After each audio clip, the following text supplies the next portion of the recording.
F'Monte Carmeli bħalissem tfal taħt is-16-il sena li qed jinżammu f'wards tal-adulti, din hija s-sitwazzjoni f'dan l-isptar wara li l-Gvern kien qal li tfal bi problemi ta' saħħa mentali rikoverati fil-Young People's Unit m'għandhomx jitħallaw aktar f'Monte Carmeli.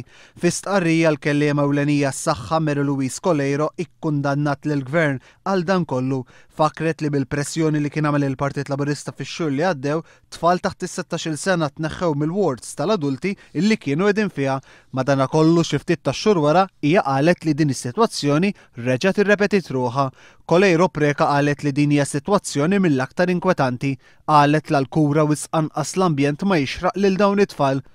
Għalhekk hija appellat lill-Kummissarju għat-tfal biex tinvestiga din is-sitwazzjoni, filwaqt li l-Kumitat Permanenti Parlamentari għall-Affarijiet Soċjali għandu jipproponi passi lill-Parlament biex il-Ministeru tas-Saħħa jintrabat b'azzjonijiet immedjati u oħrajn fit-tul.